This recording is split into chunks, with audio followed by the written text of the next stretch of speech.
Знаете ли, че вековете не са съхранили истинското име на хълма над Велико Търново, откъдето 200 години управлявали българските царе? Знаете ли защо търновци настояват 22 март да бъде национален празник? А как е изглеждал местният вариант на американската мечта? Времето няма да ни стигне да открием всички отговори, защото тук всеки камък е история.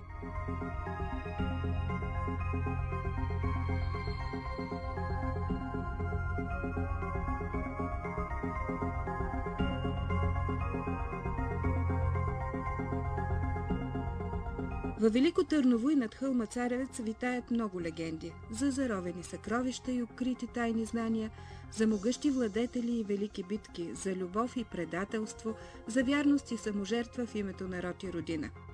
Хората са заселили на това място преди хилядолетия.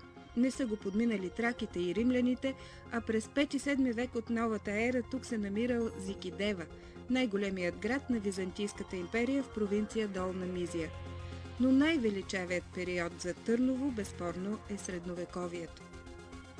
Средновековната българска държава тук се възстановява през 1197 година от братята Петър и Асен и Търновград става столица на тази империя. Не случайно казвам империя, защото наистина през 13 век България е една от най-големите държави на Европа, по-силна от Византия дори, и територията им е на 3 морета. Слушайте се в отгласа на онези времена, когато всяка вечер нощната стража затваряла портите на крепостта.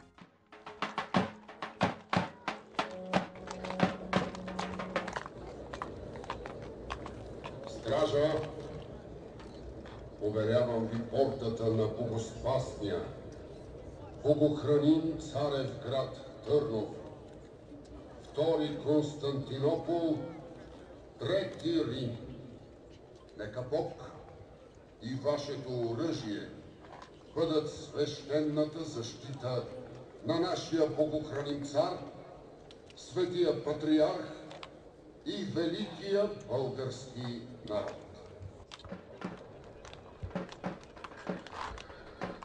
Долу в ниското, където янтра живописно лакатуши между хълмовете, живеели обикновените хора – търговци, занаятчии, земеделци.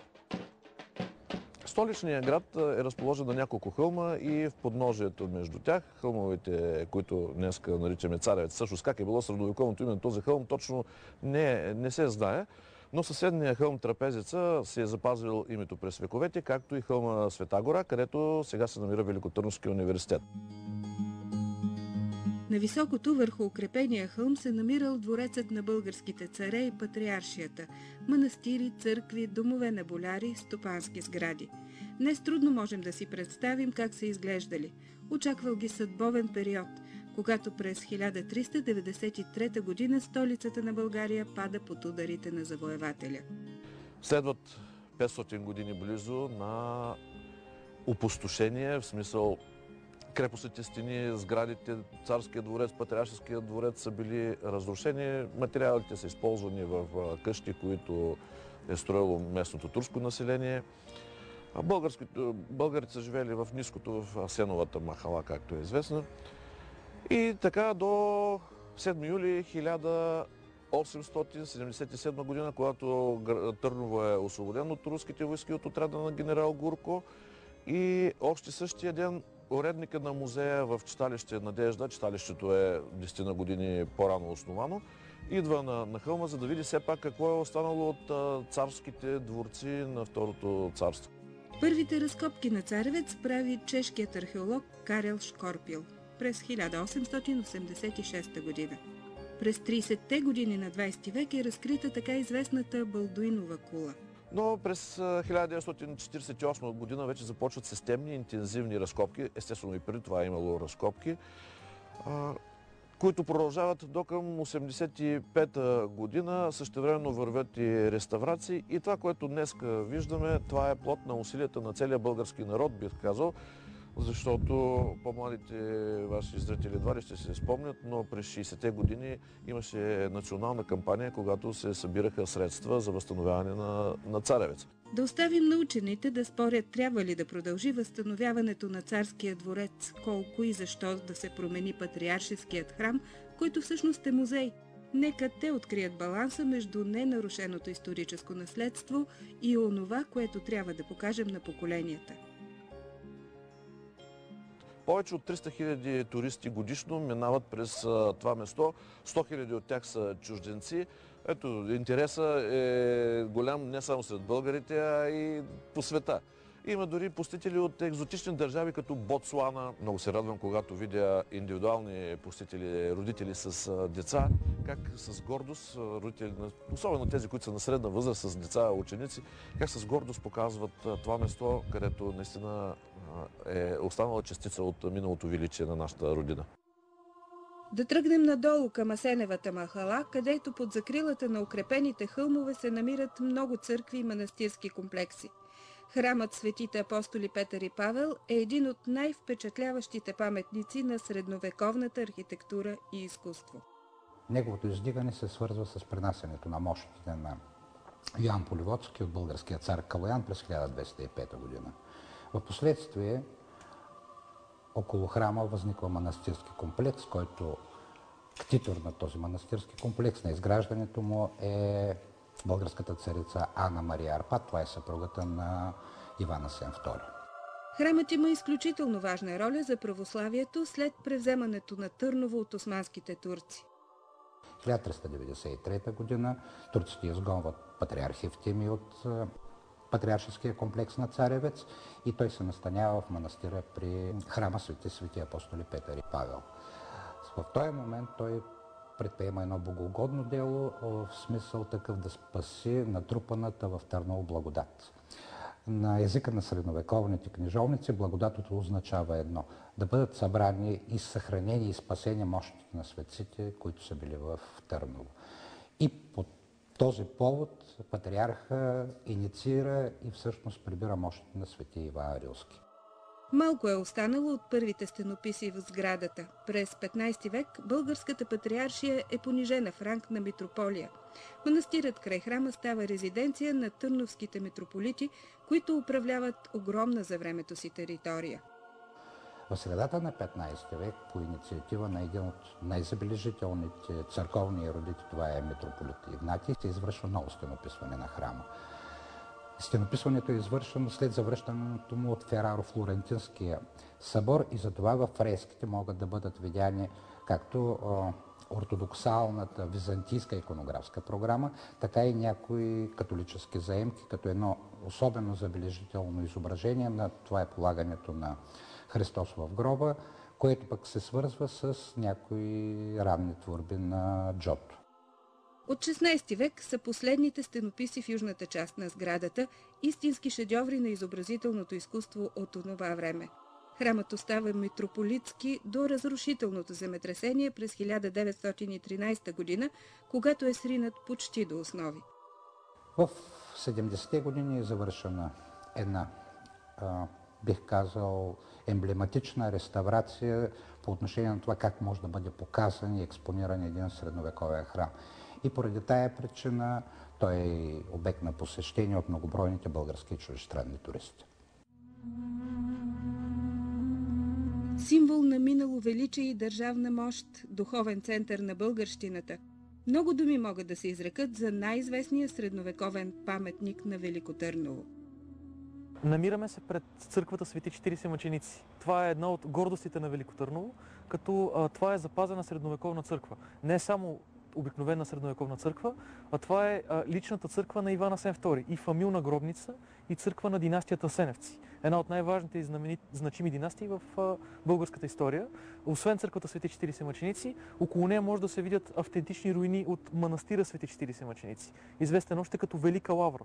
Църквата е построена и стенописана по времето на Иван Асен II в чест на голямата му победа над епирския деспот Теодор Комнин на 9 март 1230 година по стар стил или 22 март. Природни стихии и исторически превратности бележат историята й. Тя е силно разрушена при земетресение през 1327 по време на османското владичество била обърната в джамия. Легендите разказват, че минарето често се срутвало, а местните турци се оглеждали тревожно, сякаш усещали присъствие на призраци.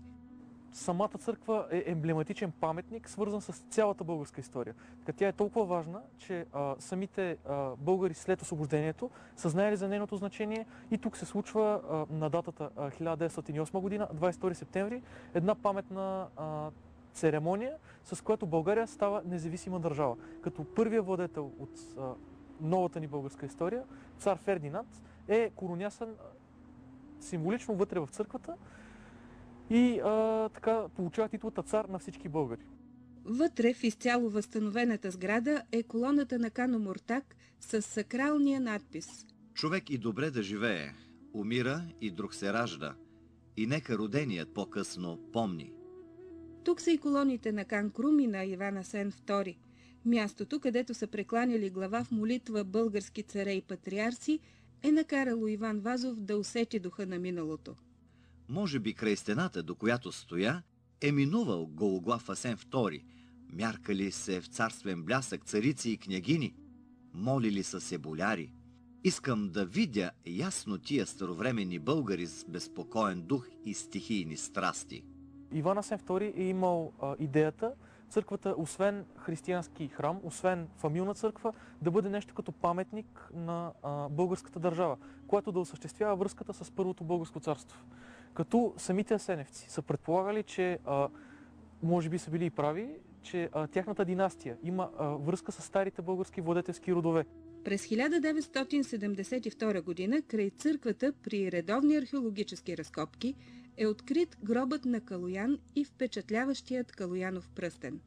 Дали става дума наистина за могъщия български владетел или за неизвестен редови болярин? Споровете продължават и до днес. 35 години по-късно останките са върнати и поставени в саркофаг с тържествена царска церемония. След земетресението през 1913 година оцелява само западната част на храма. Източната е почти изцяло разрушена. Възстановена е, разбира се, приблизително с материали, които нямат нищо общо, тъй като тогава не са имали представа как изглежда средновековната църква. В последствие това източно строителство е било, се срутва от само себе си от времето и е заменено с тази конструкция през 2005-2006 година, когато църквата беше напълно възстановена и отворена като музей с най-съвременни средства. След освобождението Велико Търново се разраства и процъфтява. Градът вече не е столица на България, но запазва ролята си на политически, административен и парламентарен център. Тръгваме на кратка разходка из този исторически период с най-емоционалния гид, който бихме си пожелали. Разбира се, че в началото на века ориенталският му вид все още се е забелязвал и е имал преобладаващ характер, но това не значи, че се е запазил. Напротив, много бързо, много ентусиазирано от великотърновци той е бил преобразен, модернизиран и европеизиран. Търновци са предприемчиви и дълновидни. Бързо съобразяват, че с историята и живописния си вид градът ще посреща много гости. И те трябва да има къде да спят и да похапнат вкусно. Вече не са достатъчни хановете, макар и с добър авторитет. В началото на 20 век в града вече има 7 хотела. Жалко е, че ще трябва да ви покажем луксозната знаменитост на Търново. Първият модерен европейски хотел Принц Борис в този занемарен вид. На времето това е била емблемата на града, строена от известния майстор от село Керека Стоян Герганов. Самоук, но изключително талантлив. Това е бил най-луксозният хотел през годините до 1944-та. В този хотел са отсядали всички по-заможни гости на града. За живота в хотела и по-скоро в неговия ресторант и в неговото кафене е разказал и Милиян Станев в романа си "Крадецът на Праскови", как немските офицери са пиели своя следобеден абсент и са пушили пури. Там се е събирал търновския хайлайф. Зад порутените стени на хотел Борис диша историята на търновската бохема. Първи собственици били братята Янко и Панайот Шопови. След смъртта на Панайот и трусовете на Първата световна война, Янко почти се разорява и след едно препродаване на един месарин, хотелът е купен от известния търновски хотелиер Стефан Мерджанов. Мерджана действително прави една епоха в хотелиерството, в гостилничарството, защото най-добрата гостилница, най-добрият ресторант е бил в самия хотел. Той е отговарял на всички изисквания. Да не говорим, че общината също поставя редица условия на хотелиерите.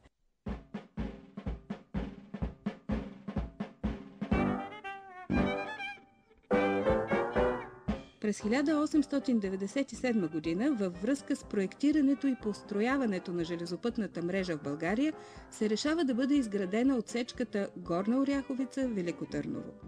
Това е направо нова ера за града. Модерното за времето си и сложно съоръжение е градено 4 години. На 8 октомври 1900 година с идването на 20 век пристига и първият влак в Велико Търново. Много посрещания и много романтика помни малката сграда. Официалната правителствена делегация на гостите на 22 септември 1908 година, когато се посреща независимостта. На другата гара Трапезица, която е част също от това съоръжение и където слиза цар Фердинанд и слиза като княз, а го изпращаме като цар на България. Преди малко повече от век Търново се появява и на световната сцена. През 1907 година американският пътешественик Феликс Кох, слязал с един свой приятел на същата гара Търново, отседнал в същия онзи хотел Борис и предприел кратко пътешествие из града. Разходил се из тесните улички и като се качил на високото, възкликнал: Гледката от това място и от малкото възвишение отзад е несравнима. Нито Неапол по залез, нито заливът Джорджиан Бей, нито Которският залив могат да оставят толкова крайно впечатление, тъй като на всичките им липсват тези багри, които тук ни представят редиците къщи от двете страни, намръщените скали отзад и старата турска джамия, като тези, които се виждат по снимките на стария Витлеем. Той нарича даже своята статия Търново градът на висящите градини.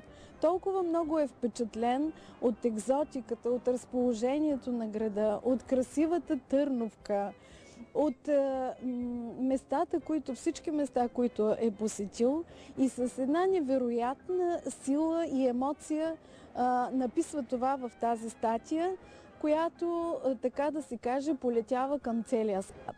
Днес почти нищо не е останало от облика на хотел Америка, с който търновецът Иван Чокоев, американецът, изпълнил своята мечта.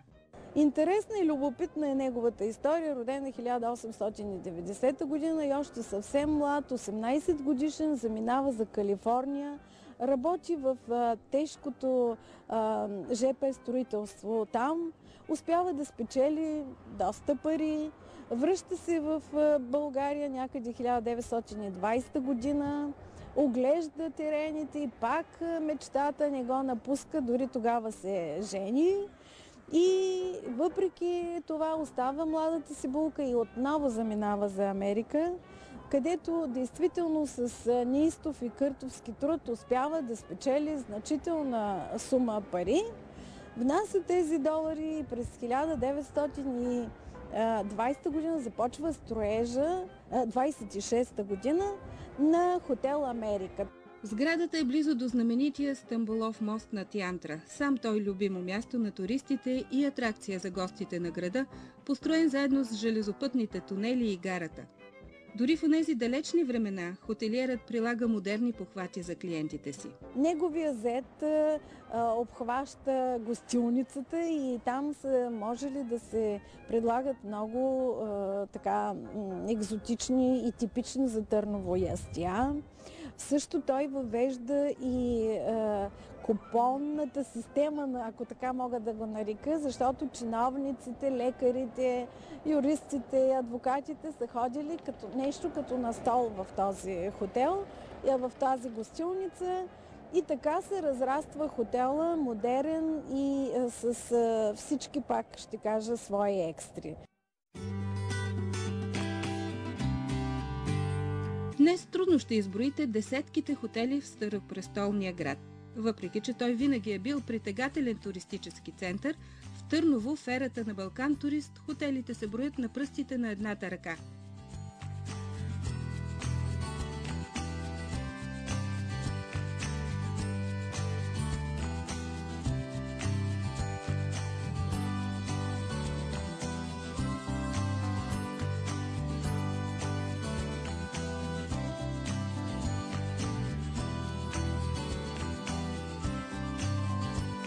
През 1959 г. е открит хотел Янтра. Негов архитект е Емил Димчев с доста нерадостна съдба, точно заради творението си. Но знам от стари търновци неговата история. Ходил е на екскурзия до Ниагарския водопад. Там харесва сграда на подобен хотел и рисува и построява същия тип сграда срещу хълма Царевец и Трапезица. На фасадата на хотела поставя паметна плоча, на която пише: в знак на моето приятелство с архитекта Франк Лойд Райт. Това е 1959 година и за тази паметна плоча той е преследван от тогавашните власти, хвърлен е в затвора в Белене и там загива. През 1981 година е построен Интерхотел Велико Търново. Една впечатляваща сграда по проект на архитект Никола Николов, която се превръща във второто място за отсядане на ВИП чуждестранни делегации извън столицата след Варна. Той става мярка за професионализъм на кадрите в туризма. Казват, че това са хора, които освен със стриктно спазване на правилата, се отличавали с нещо много ценно – обичали професията си.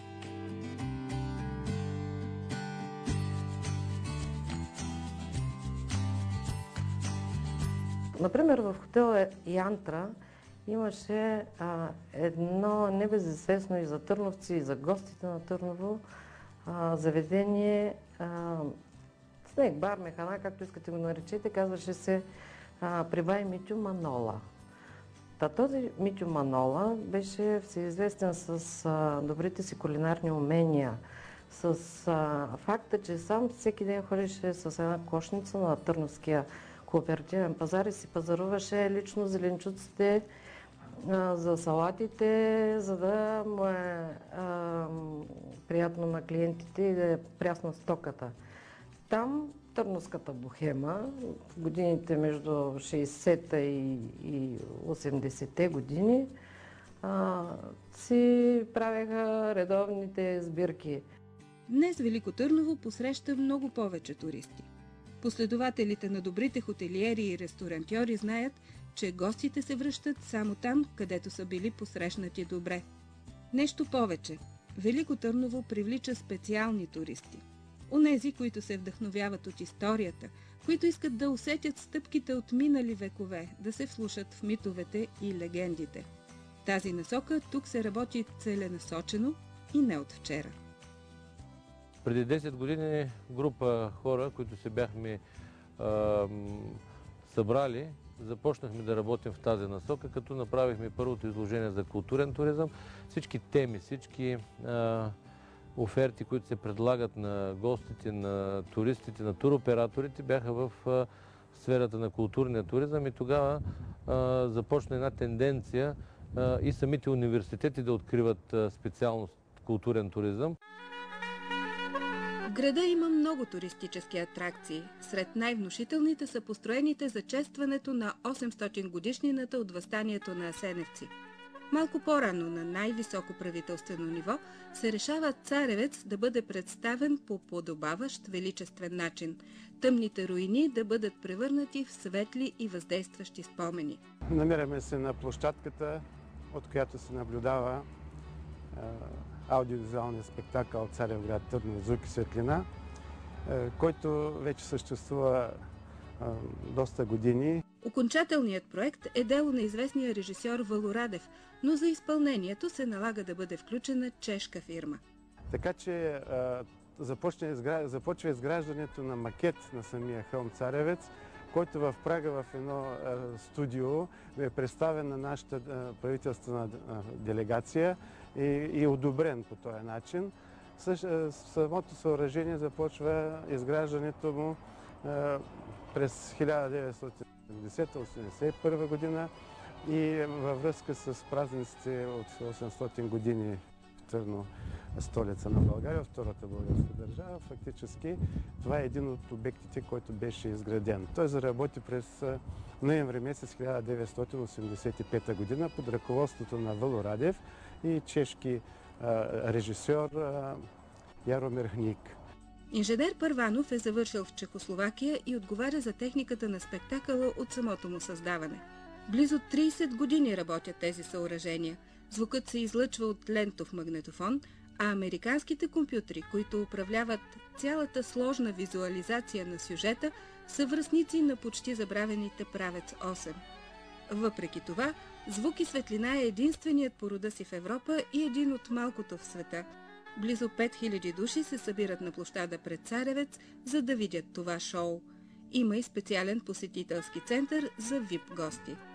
Дори от морето еднодневни екскурзии се правят с посещение на редица обекти в България, както да кажем Етера в Габрово, Руската църква в село Шипка, но вечерята е във Велико Търново и звук и светлина е последното мероприятие, което им се представя, след това си пътуват за морето обратно.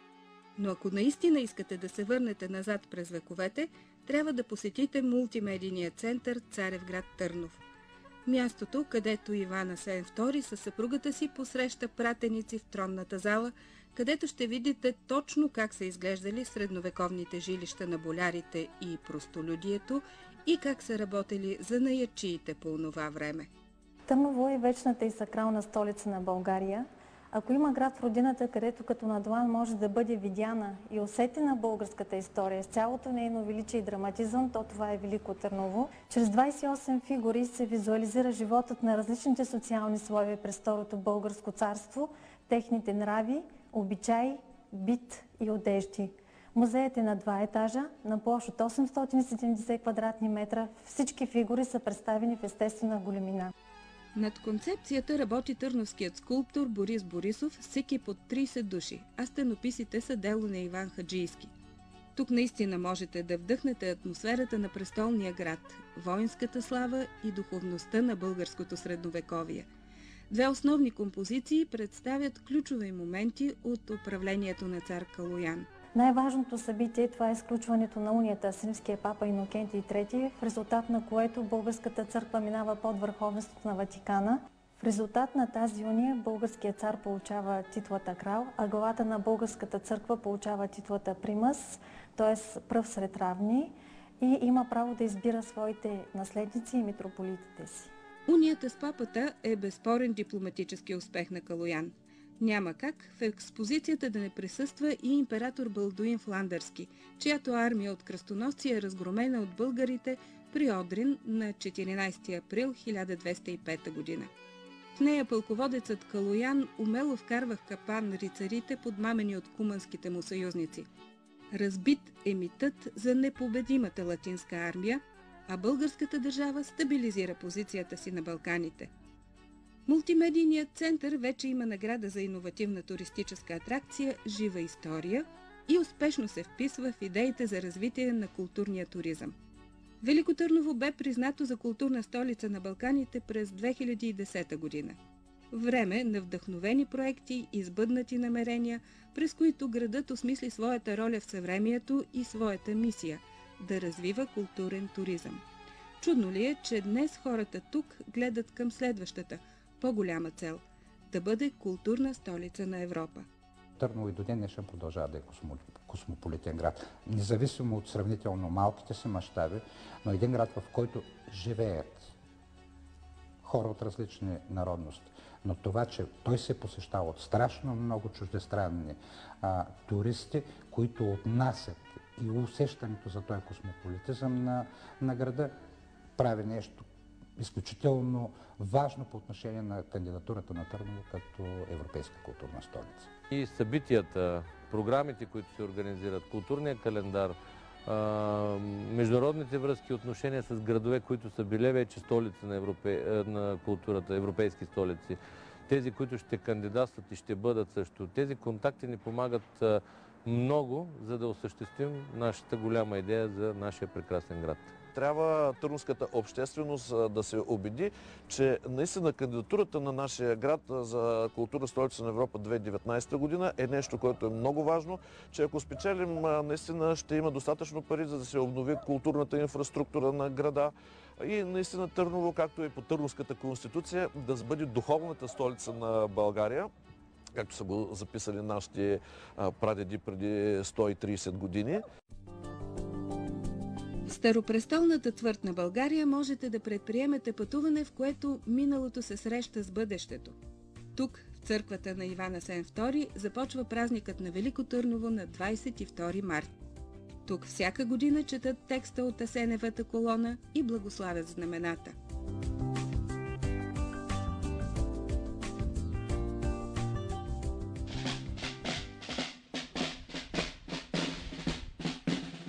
От тук тръгва шествието през града, който повече от всички други съхранява спомена за величието на България.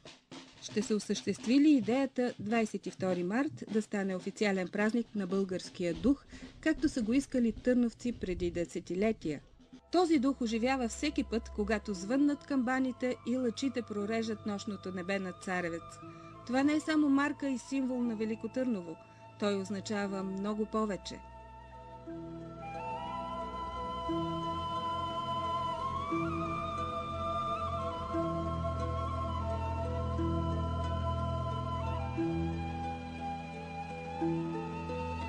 Този спектакъл е една историческа приказка, притча за развитието на България, създаването и от славяни прабългари, траки, които са били тук, и развитието съответно под византийско робство, под турско владичество и така. Накрая завърша с Много е лета, една ортодоксална песен, която е Много е лета за Велико Търново, много е лета за цяла България.